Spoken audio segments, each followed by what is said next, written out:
Hello everyone. कैसे हैं आप लोग।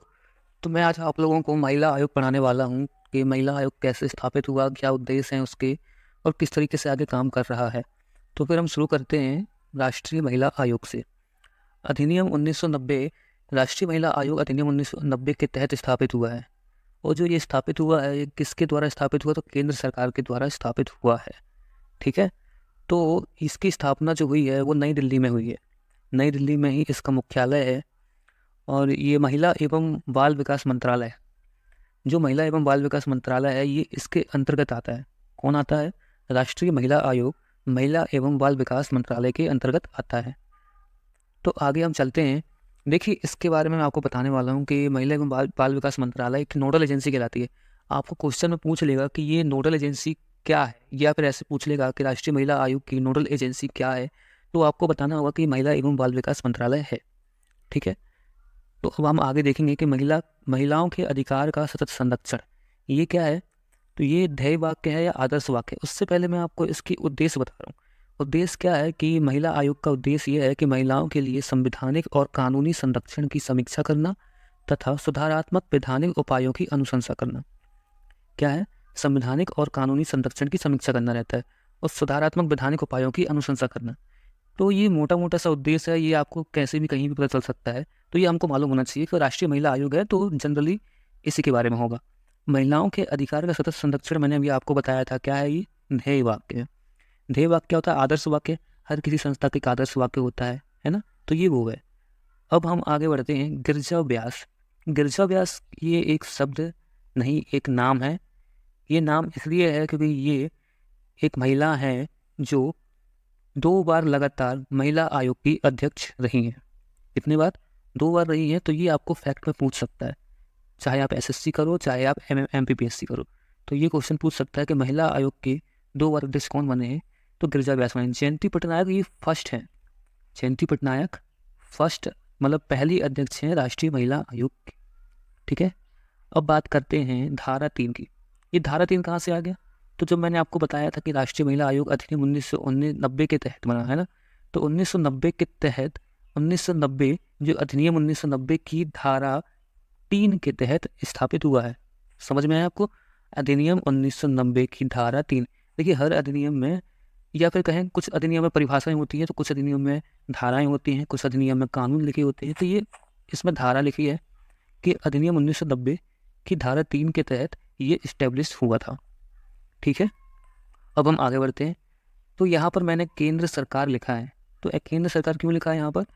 तो मैं बताना चाहता हूँ कि जो भी महिला आयोग है, उनके अध्यक्ष हैं, उनके सदस्य हैं, जो सचिव हैं, उनकी नियुक्ति करना, उनको पद देना, उनका शपथ ग्रहण कराना और उनका त्यागपत्र भी देना, ये काम किसका रहेगा? तो केंद्र सरकार का रहेगा। ठीक है। केंद्र सरकार ही इनका त्यागपत्र पद ग्रहण कराती है। एक और इम्पोर्टेंट बात इसमें बताना चाहता हूँ आप लोगों को कि जो राष्ट्रीय महिला आयोग है उसमें अगर ये सदस्य, अध्यक्ष या सचिव अगर ये बैठकों में उपस्थित नहीं हुए, लगातार 3 बैठकों में उपस्थित नहीं हुए, तो इनको केंद्र सरकार हटा सकती है। ठीक है। अब मैं इनके सदस्य की बात कर लेता हूँ कि इसमें कितने लोग रहते हैं। तो अध्यक्ष एक रहता है। आपको मालूम होना चाहिए कि एक अध्यक्ष होता है, एक सदस्य होता है और एक होता है सचिव। कौन होता है? सचिव। तो ये टोटल 7 लोग मिलकर राष्ट्रीय महिला आयोग को चलाते हैं। आपको एक चीज़ बता दूं कि जो सदस्य हैं तो उसमें एसटी और एससी सदस्यों का होना भी जरूरी है। 5 सदस्यों में से एसटी और एससी का भी होना जरूरी रहता है। इनकी नियुक्ति केंद्र सरकार करती है, ये आपको मैं बता चुका हूँ। ये भी आपको मैंने बताया कि 3 बैठकों तक अगर कोई लगातार कोई भी सदस्य है ना, सदस्य सचिव अध्यक्ष अगर नहीं आता है, तो केंद्र सरकार उनको बर्खास्त कर सकती है। क्या कर सकती है? बर्खास्त कर सकती है। और उनकी जगह कोई और भी शपथ ग्रहण कर सकता है। जो ये सचिव होता है, ये जो सचिव होता है, सचिव एक ही होता है इसमें। और ये सचिव कहाँ से आता है? तो ये कोई भी सिविल सेवक हो सकता है। क्या हो सकता है? कोई भी सिविल सेवक सचिव ग्रहण कर सकता है, सचिव का पद ग्रहण कर सकता है, चाहे वो आईएएस हो या कोई भी सिविल सेवक हो। आप समझ सकते हैं सिविल सेवक किसे कहते हैं। अब आगे बढ़ते हैं। धारा 11। तो ये धारा 11 क्या है?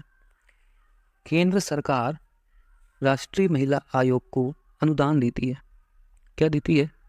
अनुदान देती है, यानी अनुदान की मदद करती है। किसे करती है? राष्ट्रीय महिला आयोग को। कौन करता है? तो केंद्र सरकार करता है। अब बात करेंगे धारा 13 की। तो धारा 13 के तहत केंद्र सरकार को रिपोर्ट देनी है। किसको देनी है? राष्ट्रीय महिला आयोग किसको रिपोर्ट देगा? तो केंद्र सरकार को रिपोर्ट देगी। ठीक है, ये रिपोर्ट देने का काम रहेगा। तो वो लिखा है धारा 13 में। धारा 11 में क्या लिखा है? अनुदान। और धारा 13 में लिखा है केंद्र सरकार को रिपोर्ट देना। अब बात कर लेते हैं 12 फरवरी। ये क्या है? 12 फरवरी को राष्ट्रीय महिला दिवस मनाया जाता है। और ये राष्ट्रीय महिला दिवस कब से स्टार्ट है, कब से हम बना रहे हैं? तो वो बना रहे हैं 2014 से। एक डेट और है 8 मार्च। तो अंतर्राष्ट्रीय महिला दिवस। क्या है? अंतर्राष्ट्रीय महिला दिवस। तो ये 2 डेट हैं जो आपको याद रखनी है। ये अक्सर एसएससी के एग्जाम्स में पूछ लेता है। ठीक है, अब हम आगे बढ़ते हैं। ये मैंने 2 अधिनियम लिखे हैं। बाल विवाह निरोधात्मक अधिनियम 1961 और घरेलू हिंसा रोकथाम अधिनियम 2005। तो ये जो अधिनियम हैं ये भी महिला एवं बाल विकास मंत्रालय के अंतर्गत आते हैं, जिनको इस वक्त राष्ट्रीय महिला आयोग आगे बढ़ा रही है।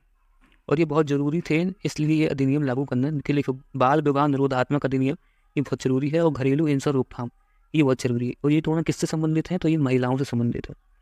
तो ये आपको अधिनियम बहुत ही IMP है, आपको याद रखना है। अब बात कर लेते हैं कि ये जो आपके राष्ट्रीय महिला आयोग है, ये कमीशन आपको MPPSC के सिलेबस में भी दिया है, और आप चाहो तो UPSC के हिसाब से भी इसको पढ़ सकते हो कि हाँ, आपको फैक्ट याद होने चाहिए। ठीक है, तो ये फैक्ट अगर आपने पढ़ लिए तो SSC के एग्जाम में भी और MPPSC एग्जाम में बहुत हेल्पफुल रहेंगे आपके लिए। आपको मेन धारा याद करनी है। आपको एक क्वेश्चन बताना है कि वर्तमान अध्यक्ष कौन है राष्ट्रीय महिला आयोग की। राष्ट्रीय महिला आयोग की जो वर्तमान अध्यक्ष है, ये आपको कमेंट करके बताना है। कमेंट करके बताना है। ठीक है, तो तब तक के लिए अगली वीडियो आएगी, अगला लेक्चर आएगा। तब तक के लिए मेरे साथ बने रहें, और धन्यवाद बहुत सारा।